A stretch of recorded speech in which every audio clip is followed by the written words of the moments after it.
So anyway, so again, thanks everyone for joining us. Um, and I want to go over all of the different kinds of information that we've got available through MCATLAS. And we have it sort of in a couple of different forms. And I'll start with the main MCATLAS. And so you can just enter MCATLAS or mcatlas.org into any browser, and you should get the page that you're seeing now. It'll be a map of Montgomery County with a boundary showing and nothing else. But you should also see a table of contents to the left that has all of the different kinds of layers that we serve through MCATLAS. And there's quite a lot. So for example, we have information about master plans, the ones that are in progress, master plans that have been adopted, and so on. But this evening, we want to talk specifically about historic preservation stuff. So if you scroll down, you'll see historic preservation photos and historic preservation information. So let's click on historic preservation information, and then we have to expand this. You'll notice the little arrow to the side, because the default is that none of these sub-layers are actually visible. That's why when I first checked it, nothing came on. So I can turn on our burial sites, proximate, known. There are some the locations are redacted. Then we've got National Register sites, National Register historic districts, our own master plan historic sites, master plan historic districts, locational atlas individual sites, locational atlas historic preservation districts, park-owned historic sites, heritage areas, and historic easements. So it's quite a lot. I'm going to turn off the heritage areas because they sort of cover a lot of real estate. And you can navigate this in a couple of different ways. You can zoom in, and as you do that, the property layer will come on, and you can see things in a little bit more detail. You can also enter an address that you might be looking for. So it's Wheaton, Maryland. And here I can zoom in on Aspen Hill, the pet cemetery, and clicking on that will bring up a window of information about the master plan historic site. And from here, I can open up the form, and this is the Maryland Inventory of Historic Places form for Aspen Hill Pet Cemetery, and this is the file that's been sent on to the Maryland Historical Trust, although it's actually being served off our own server. So there is that. I'd like to close that. So that's true of anything in here. You can click on a cemetery site, and here this is the Avery Road Cemetery, Smith Family Cemetery. Again, there are a number of information fields here, and then there are links to. We actually have 3 different sets of forms going on. Here's the cover sheet from the first major inventory. 2018 gets you the form that was prepared by MPI volunteers, and then this happens to be one where we've actually updated things, and we have generated our own form internal to Montgomery Planning, and this is for updates to sites and new sites. So as it happens, I went out to this site this past year, and through the deed research found it. And you'll see I actually found some grave markers that were still on site, although the cemetery itself has been moved. In any case, so that will be for all of the cemeteries that are there. Other things about this tool, I think this should that will, well, I've turned off location. If you have locational abilities turned on, like if you're accessing this through a smartphone, it would zoom the view to wherever you are currently located. You'll also notice there are a number of tools up here. You can make a measurement if you want. I haven't done this before. All right, you can draw a line and get some measurements. I'm not sure how useful that is. Depends on what you're doing. The base map gallery is potentially useful. So you may perhaps want to view current aerial imagery, and that will pull this up. Some other useful things to know here. Development review. Let's see, where is, oh, okay. All right, so you'll notice there is a section, regulatory plans. I mean, some of you may occasionally have questions about review projects that are happening in areas of the county that you may be interested in. Let's go back to this. No, that's not the one I want. For that map. Okay.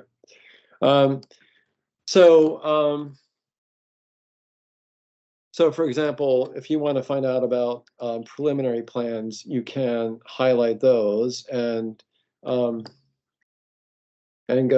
to the area of the county that you may want. In terms of searching for those, let me see. I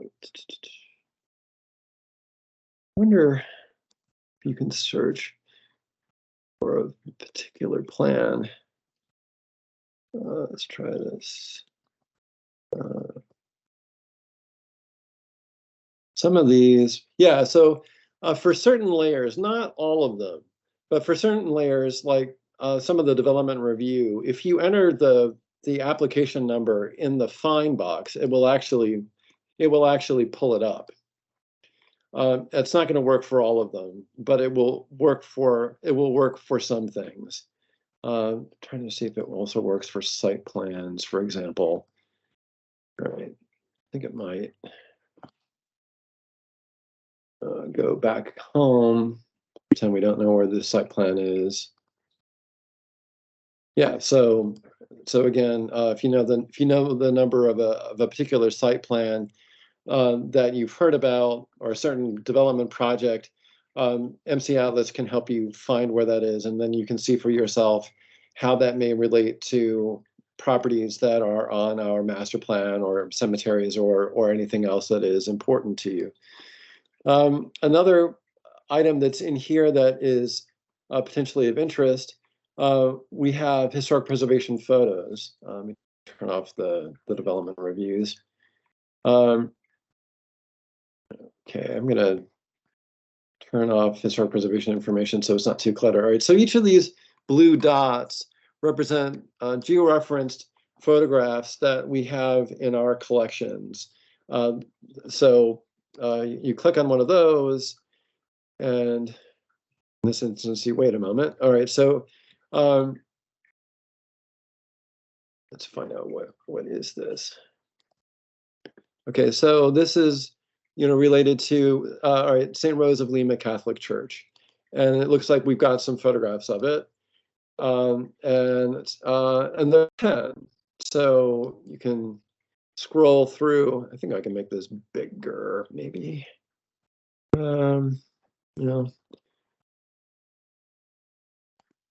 Anyway, but we have these photographs. I wonder if you can download these. Yeah, so you can. At the top, you should be able to make it larger next to the X at the top, I think.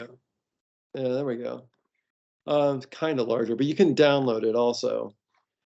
And in any case, so we've got photographs for a lot of resources throughout the county, as you can see by all these blue dots.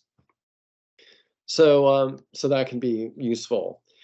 Now, a lot of people may want to search for a specific historic property by name, and that's not, unfortunately, from the main MCATLAS, we can't, I don't think you can do, yeah, you can't do that from here.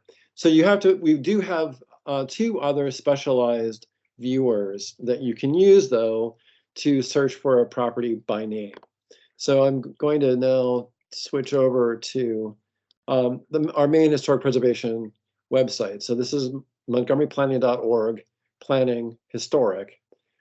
And here we've got another version of MCATLAS that you can pull up, and it's under the tab Find Historic Properties. So pulling up that, you get another version of MCATLAS. Here it is.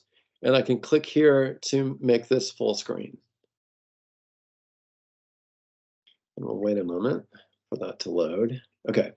So so again, this has so these are all of our master plan sites, but here now it's searchable by name, and it's actually by any you know, it'll look for the string. So if I start typing church, it's gonna, you will see a lot of things have fallen off the map, and the only things left are churches, for example.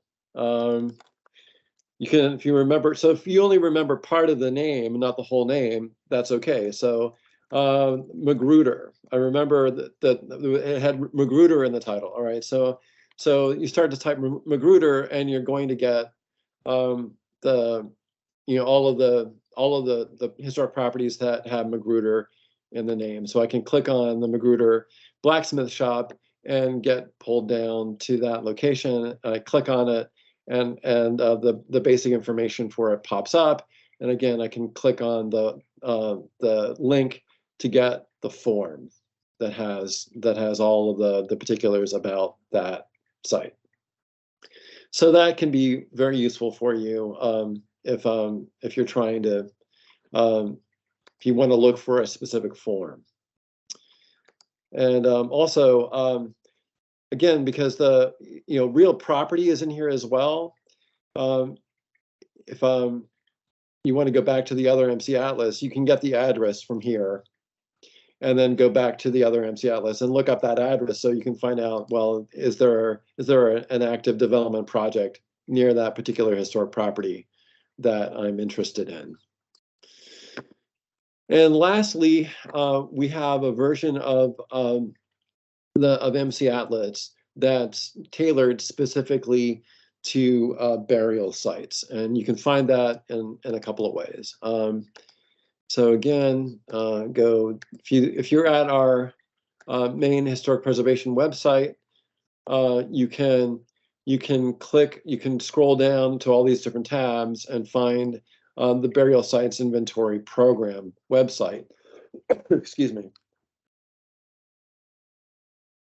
And this website has a variety of information, including links to the ordinances, the ordinance that created the inventory in the first place, and then the ordinance that requires review of cemeteries during subdivisions, as well as other links. We've got the guidelines that we developed in the first year of the program that the planning board approved. And there is a link to a version of MCATLAS that's specific to burial sites. And again, we can pull that up so it's full screen.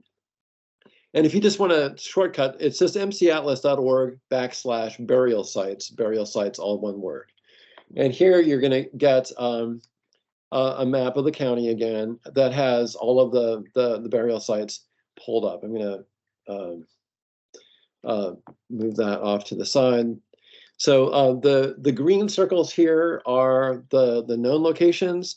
The hollow circles are our those are approximate sites that we don't know exactly where they are. And right now, the approximate sites are designed to drop out once you get to a point where the property lines kick in. The idea of that was to avoid a false sense of precision about where the site is. In any case, you can click on any dot, and again, it pulls up the information about that specific cemetery, including links to whatever forms are available for that site. On the right-hand side, there's a little bit of information about the map and what's in it, and what the distinction is between known and approximate sites. If it gets in the way, you can just close that. If you want to get it back again, you click on the I for information. So you can control what's showing here. You pull up a legend that shows what it's showing at the moment. You can also pick layers. You may find the default is to include parcels and address layers. You might find this view kind of cluttered. You can turn off the address labels, or you can turn off the parcel lines, so you're just looking at topography or the dots. And again, as in the other versions of MCATLAS, you can pull up a base map gallery and pick any one of several different aerial photographs, or any of these base maps, whatever gives you the information that's most useful for you at the time.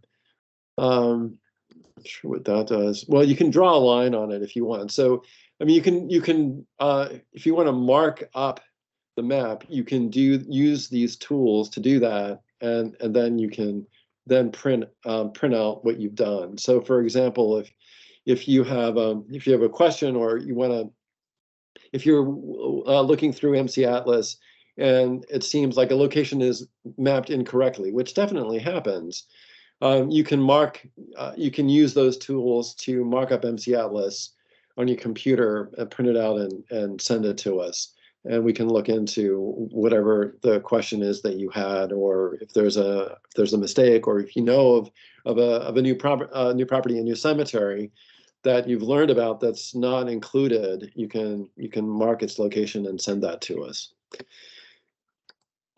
So another tool I want to talk about that not very many people know about is this tab down here at the bottom. And so this provides an opportunity to do some searches. So well, actually, let me step back for 1 minute. We do have so again, here's you can enter an address, and it'll zoom you off to that address. But we do have a search by name tool for the burial sites. The one hitch is that because we have different display scales for known versus unknown cemeteries, they're kind of in there as two different layers. So you have to search by what it is. So so if I search under approximate for Morningstar Tabernacle, it's not going to come up, because we that's a known. So I'll try that, and it didn't find it. But of course, if I search under known for Morningstar, and again, any part of the name, it will find it. So if you don't remember the whole name of the cemetery, that's okay. You don't remember Morningstar Tabernacle number 88 cemetery, any part of that you enter, and it'll find it and zoom in on it for you. So that's handy for finding a cemetery by name. But you may want to search on some other things, and that is possible, although a little bit trickier. And that involves using the filter function.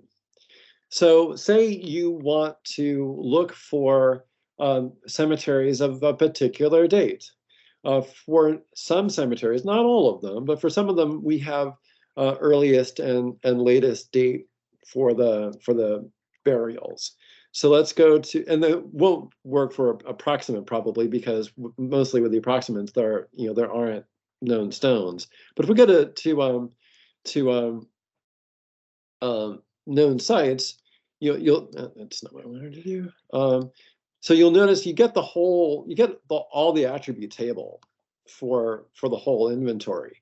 And if you click on one of these rows, if I double click on it, it's going to zoom into that particular. It's going to zoom into that particular record. Let's go back out. Let's do it. So let's do a search on. Let's say I want to see the cemeteries that have burials that predate 1850. So I'm going to go over here to options. I'm going to click on the arrow, and then I'm going to select a filter. And now I have to build an expression. So I'm going to add an expression, and basically we're going to go this this first window lists all the attributes that we have available. So I'm going to go to where our earliest burial date, okay, and I'm going to say is less than 1850. So this is going to find all of the cemeteries that have burial sites less than 1850. And I'm going to hit OK. And you'll notice that a bunch of burial sites dropped out. But you'll notice there are also anything that's blank where we either don't know or haven't entered a burial date, it's going to be a 0. So we probably want to clear all those out because that's not really telling us what we want to know. So I'll go back to filter, and I'm going to add another expression. And again, earliest burial, but this time I'm going to say is greater than 0. So I'll just knock all those zeros out because I'm not interested in those. So you see a bunch more fell out. So now all the burial sites in this list have burials that there are some burials that predate 1850, and you can set that number to anything that you would want, or any of these other attributes that we have. So again, here are all the attributes that are available. We don't right now have like whether it's a family burial site, church burial site, or African American burial site in here yet. I think we're planning on putting those in there because I think those are attributes that people may want to be able to search on. So we plan to add that, but it's not there right now. You may also want to, pull up, say, the current form. So that's essentially going to get rid of these other ones. Let's see, is not blank. So this is going to be all of the cemeteries that have sort of the newer forms, and so that in a way this is going to get you some of the newer sites that we've added or amended for one reason or another. I'm actually not sure why it's showing all of the approximate sites and all of the known ones that for which, because we've only applied this filter to known sites. We haven't applied it to approximate sites. So those are the main points I wanted to touch on. That's a lot of information, and you probably have questions. So we've been going for not quite half an hour. So why don't I open up the floor to questions? And you can either raise your hand, enter a question in the chat, or I mean, you can just go ahead and speak out, but if everybody speaks at once, it might get confusing. And if anybody has got a specific question, like something that they would like to look up in MCATLAS, I can see if I can find it for you. This is an example.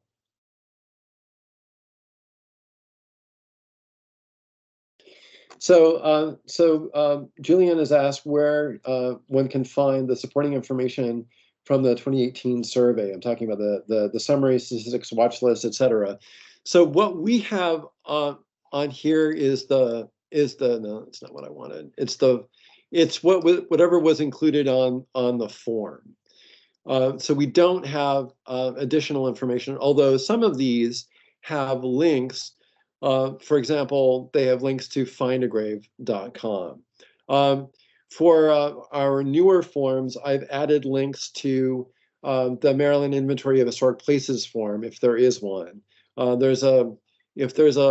If it shows up in the Maryland Tombstone Transcription Project. I will put a link in for that, and so on. But other information that's in our files that's not available online currently, but you can certainly query me, and I will look up what it is that you're trying to find.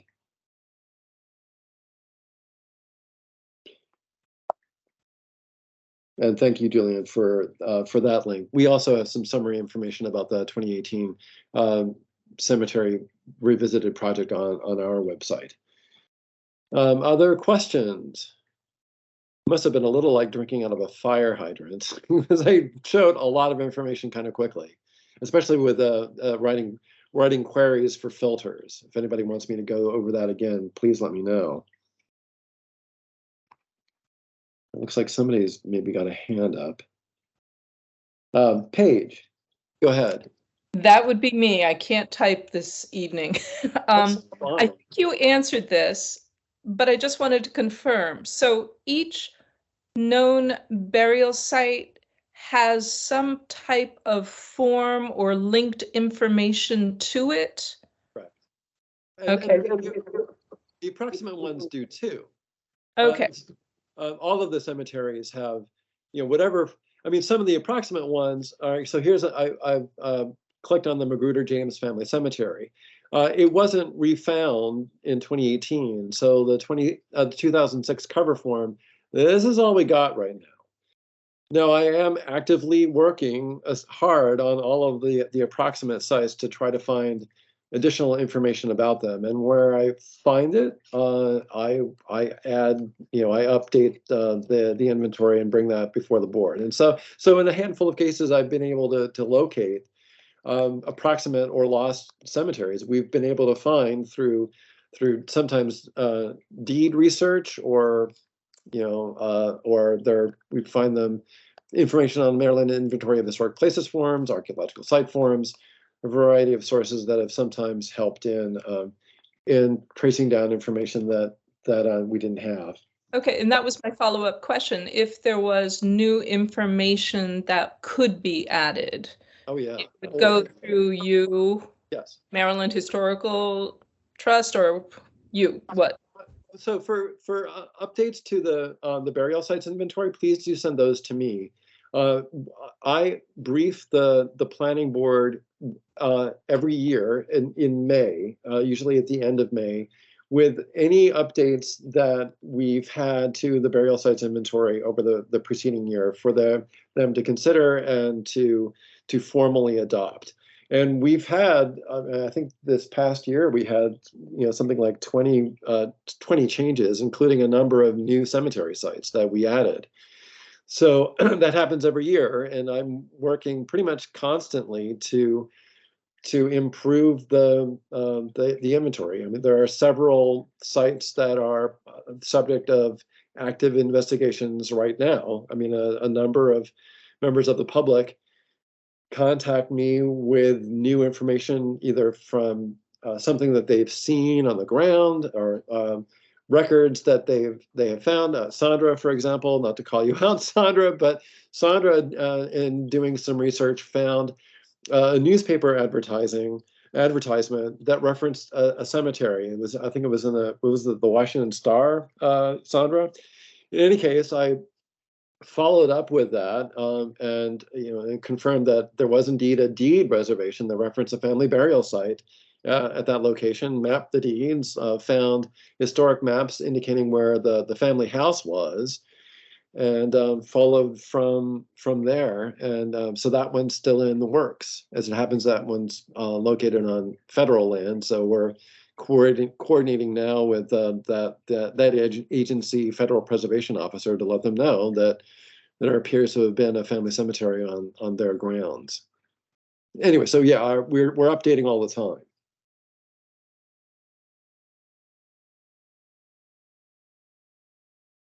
Let's see what else. Oh, let me go to chat.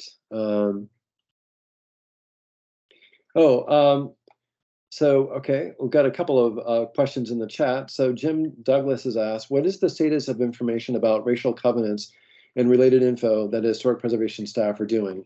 That's a separate initiative. John Lieberts is leading that.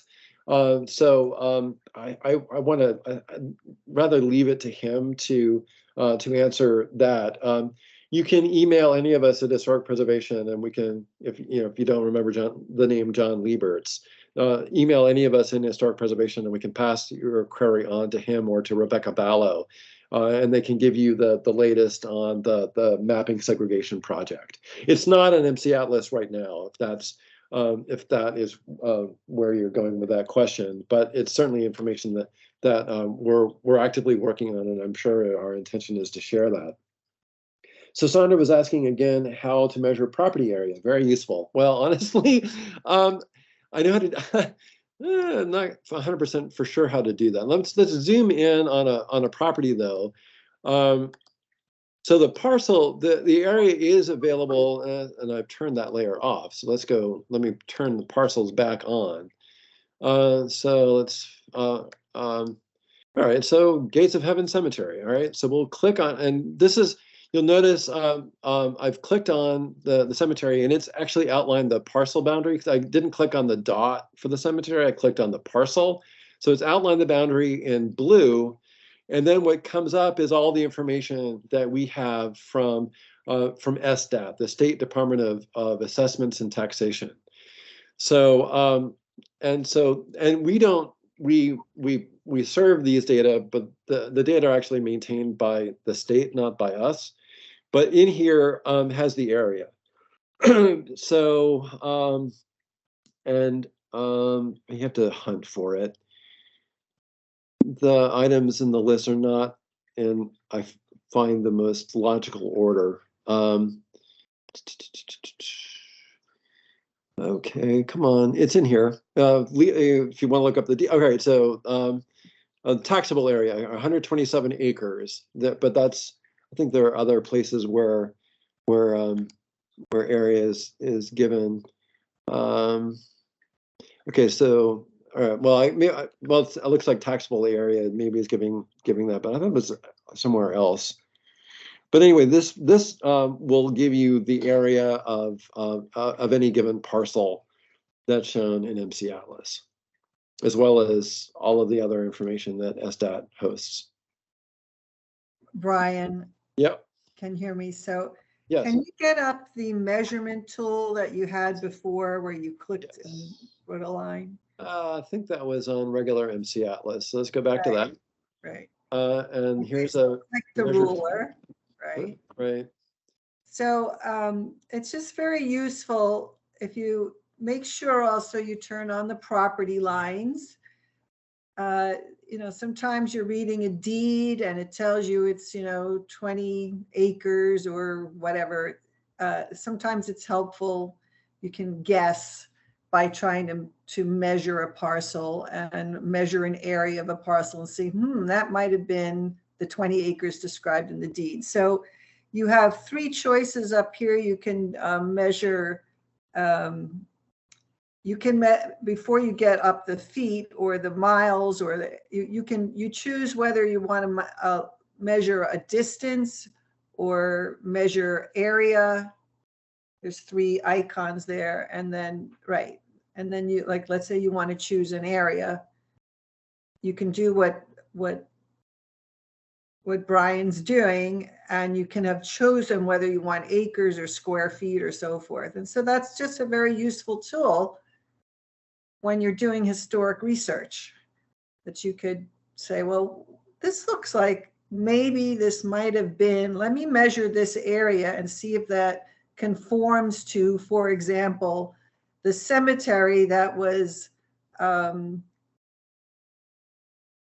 reserved from a deed when a deed was sold. It says, a 1 acre cemetery. Let me see if this little weird piece over here is an acre. And sometimes you can say, oh, look, it's an acre. Maybe that's what I'm looking for. So that's why I wanted you to show people how to do that. Great. Thank you, Sandra. So Julianne's asking about linking supplemental reports. We don't have that right now. I guess and you're right, there is potentially a lot of information that may be of value. Well, all I can say is, you know, if you've got suggestions for stuff that's not in MCATLAS right now, you know, send me a suggestion and say, I would like to see such and such added to MCATLAS, and I can get back to you with actually, it seems we do have that, or thank you for the suggestion, and we'll consider it and let you know if we're able to add it or not, and so forth. So so yeah, well, suggestions are definitely welcome. Let's see.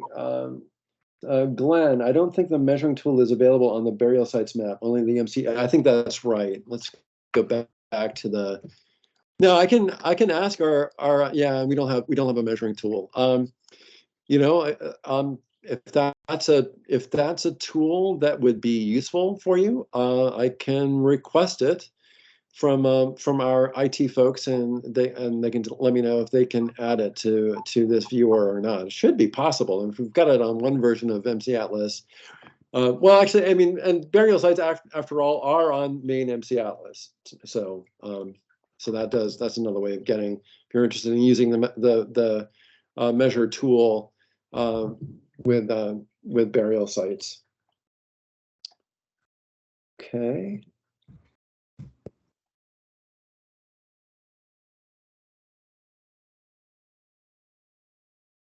All right, so Sandra is asking in the chat, can we add to MCATLAS a way to map out deed meets and bounds? That's tougher, Sandra. I kind of doubt it. There certainly, I have a tool in ArcMap, which is you know, our desktop GIS, that lets me do that. So not very satisfying, but you can, if you've got a deed that you would like to see mapped that relates to one or another of our historic properties or our burial sites, you can ask me, and if I've got time, I can do that and then share it with you. But no, I doubt that that's going to be a tool that we could add to MCATLAS. It's not as, I don't think that's a straightforward one. In fact, not everybody, you have to have a particular license within ArcMap to be able to do that. There are some other, sorry everybody, that was some of the joys of mice. There are other, there's a walkshed tool. This is, you know, this is, I think, if I click on a spot, let's see.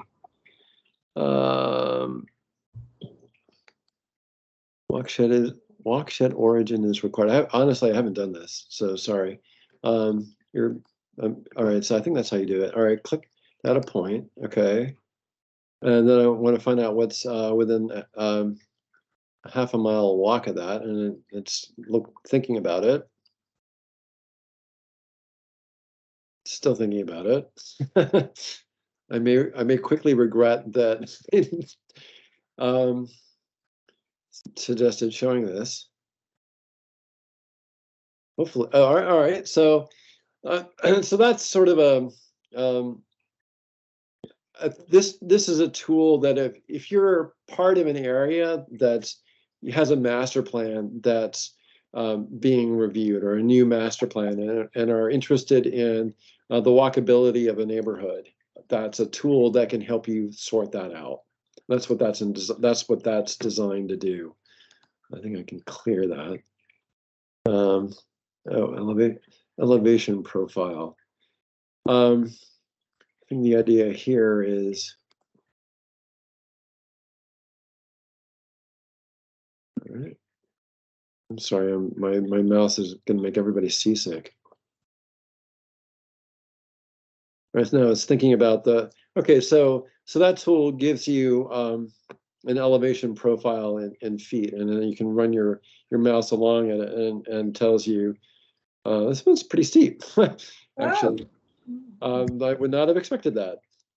But yeah, so So that's a way, if you have questions about the topography near a cemetery or a burial site, and that's one way of getting at that question. And that's of note for cemeteries, because we've learned so far that our cemeteries in the county tend to be on elevated locations, terrace edges and hilltops and so on. They don't, there are exceptions, but they don't tend to be down in valleys, though they are sometimes. Okay. So Brian, where was that tool? How did you get that up? Sandra. That's, hi Sandra, it's right here. Let me kill that. So it's in underneath the find address or place in main MCATLAS. There's a walk shed tool, and then there yeah, elevation profile and a walk shed tool. And what's this guy? I don't know what ISU radar is, to be quite honest with you. I don't know what that is. Yeah, I don't know what that is. But anyway, you can find that out if anybody is really interested in finding out what ISU radar is referring to. Other questions? I have another question. Sure. Shoot.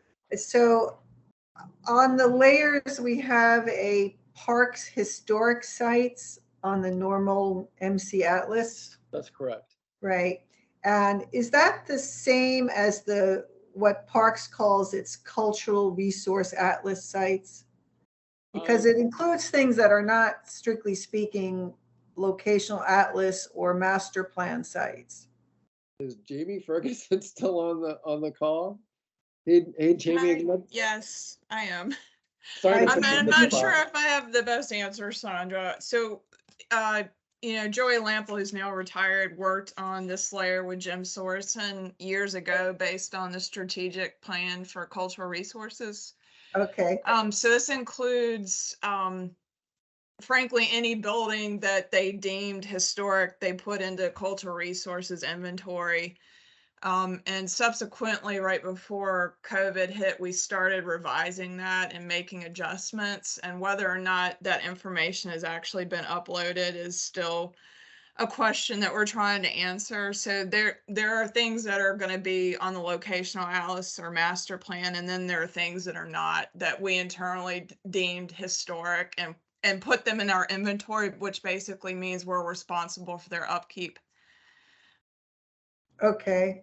So you internally deem certain things historic, even if they're not on some other list, and you're Yes. responsible for their upkeep.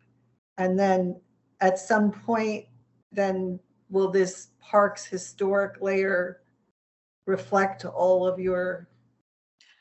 I pray to God that it will, Sandra, because I worked a really long time to make edits. So yes, I mean, the person that we had working on it, he took a new job, and again, it was during COVID, and hiring people to fill these spots is taking a lot of time. So, and then making sure the information that we gave him is still viable and still with those GIS folks. So we're still working on it. But yes, I mean, the hope is to streamline it and update it so that it's accurate and current.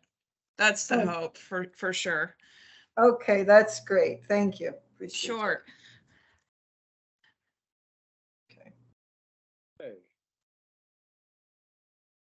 Okay. Thank you, Jamie, for hopping in there on that. Any other questions about MCATLAS? Any of the stuff that we've gone over tonight? I have a question. So since I see names of attendees, the content that is from the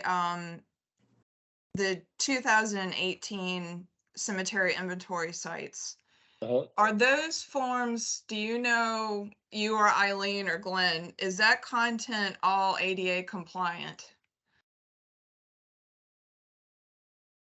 I'm gonna guess no.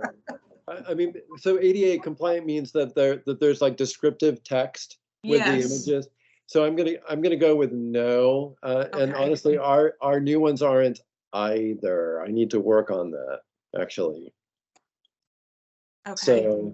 So that's I regret to say that's a no. Okay. It's okay. I understand. I wanted to verify that. I mean, that was my gut, because frankly, I can say for my content, it's largely also not ADA compliant, and I'm trying to fix it. So I just wanted to know if that was applicable for that information as well. So I'll say that going forward, that I will add that as, you know, an item list for the new forms that we're generating for, you know, new forms. I'm generating those for new sites that were added or sites that we've adjusted. And I'm working eventually to have all those updated forms for the whole inventory. And I'll make it a point to make those ADA compliant. I think it's probably a bridge too far to go back and do all the 2018 forms. Yeah. And things. That would be a monumental effort, and it makes more Yes. sense to just have to make all of the new forms ADA compliant. But you raised a very good point, and you might even shoot me an email to remind me that I should do that, so that I don't forget. Okay, thank you. And Brian, Sandra here again. So another question is that I see on certain sites, like on the historic layers, let's just say like Pars Spring, and the research form seems to have been lost. Do you know anything about whether we're ever going to get all those research forms, including all the ones I wrote, back up? I'm sorry. Which research forms? Sorry. Well, so there are a number of sites where we did research forms, and this is not cemeteries, it's just historic resources. Yeah. So for example, if you go to the very, very tippy part of the county and zoom very far in at that very tip, eventually you'll see a dot that shows you it's a historic site, although you certainly can't see it now. Let me turn everything on so that I'll see it. Yeah, you really have to zoom way in, All right. which is maybe a problem. Maybe it should be visible when it's zoomed out, but it's a teeny tiny site because it's a boundary marker. I made a poor choice in mouse for this particular parks. Okay, zoom way in, way in, and eventually a color will come up if you have the historic sites on. Yes, Right, I you see it. the There tiny. Okay. All right, Okay. so I wrote it, like, that's one of an example that where I wrote a big form for that, Okay. and we get wow. this, and we get this on a Wow. number of Okay. sites. Okay. And I did not know that. And I'm just Okay. wondering, you know, if there's any, could we get those forms back up? And if there's a problem, could you all contact me? Maybe Yeah. I could dig up my forms. Is there an MIHP form? Because There's just the research form that I did. And when I did all these research forms for the Upper Patuxent, some of them were sent over to MHT and some weren't, but they're all pretty thorough research forms. All right. So it might remind Rebecca, and you know, if there's a problem, maybe they can talk to me if they can't find the forms. Okay. All right. Okay.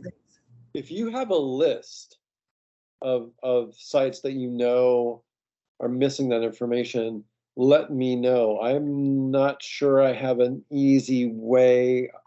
I'll look in our GIS to see if I have a way of finding sites with broken links like that, but I don't know if I have a way to find them systematically or not. So in case I don't, go ahead and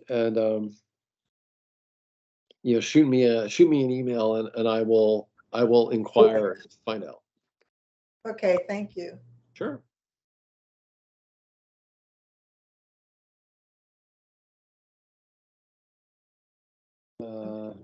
Okay.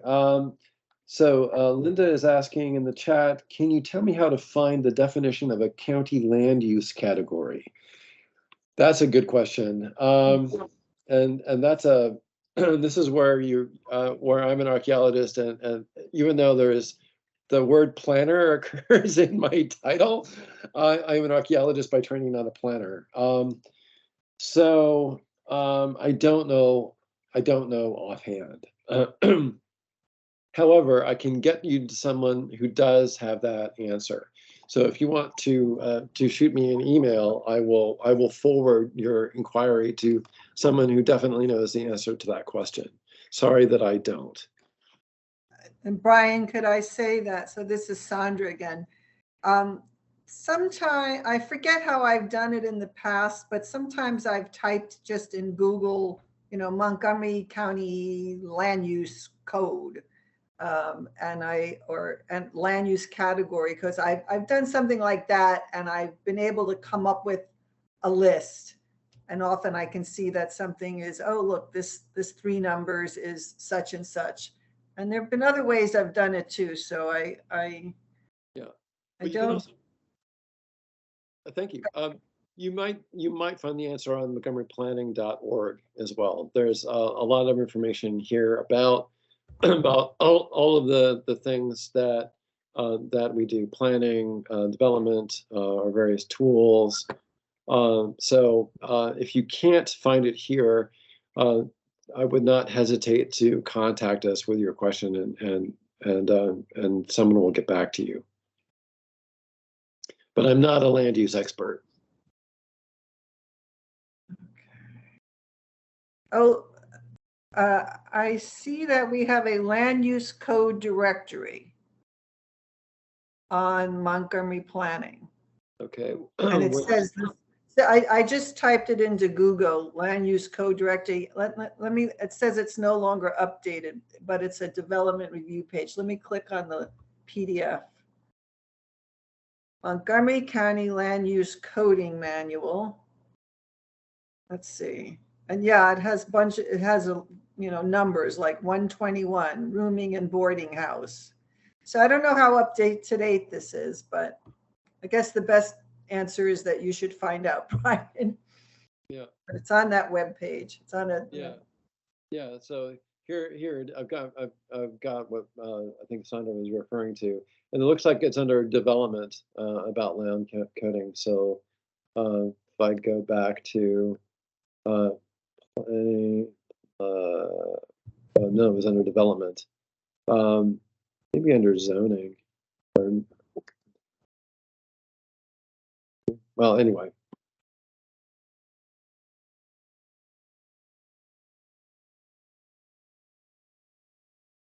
Well, anyway, we've got a lot of information in the planning department for all of the different all of our different departments and activities that we have. So if I can't get you to the right answer, well, we can get you there. Other questions? And again, don't hesitate to offer suggestions of things that you'd like to be able to see in MCATLAS. If it's something that we can do, we'll look into it. Okay. All right. And I had planned for this to go until 8. If anybody has any last minute questions, go ahead and ask them now. Yeah. Brian, can you tell us, this is Eileen, can you tell us anything about your blog and how to access that and how you're thinking of using it over this next year? And so the blog, I'll share my screen again. It's the Third Place blog. And honestly, I just, I'm sure I can find it from our website, but it's the Third Place. And tell us a little bit about it. So the Third Place, it's the blog for the whole department. So there are items posted here about anything going on in planning. So montgomeryplanning.org blog-design, or you can Google Third Place, the Third Place, and we've got all kinds of things here. I've put up a handful. I'm kind of overdue for a blog. Here's one, sort of the last one that I did last spring about finding lost cemeteries. So if anybody has a suggestion of anything you'd like to see me blog about, I will put that into consideration as well. We might actually do a short blog on this training, and perhaps with a link to information about it. That's a possibility if that's of interest. But these are just short pieces. I'll scroll down to the last one I did.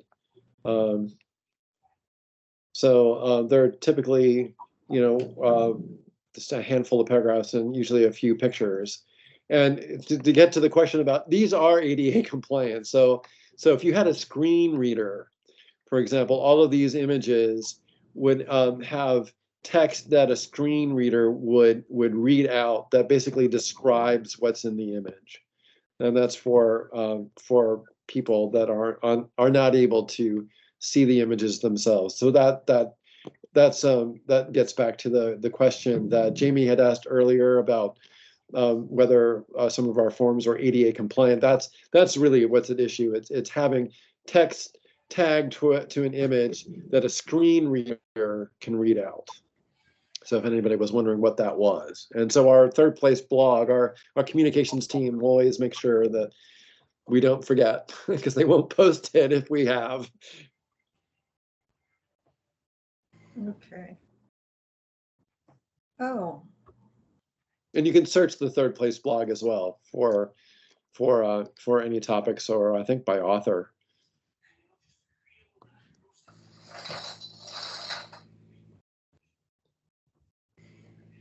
Okay. Any last questions before I let you all go for the evening? So, Eileen? yeah, so this recording will be up on the Montgomery Planning website soon. I will find out how we go about doing that. But yes, we have been recording this evening, and the intention was to make that available for people who wanted, especially people who weren't able to attend tonight. I'll have to find out what our protocol is, whether it's something that I email out a link, or if it's something we actually formally post on the website for people to click on. I'll find that out and let everyone know. Okay, thank you. Again, thanks everybody for attending. I'm glad that there was a lot of interest in this. I hope that was useful. If a question occurs to you afterward, don't hesitate to drop me a line and ask. And as I said a couple of times, you've got suggestions about things to add to MCATLAS, let me know, and I'll look into that as well. All right. So great. Thanks everybody, and have a good night. Thank you, Brian. Thank you.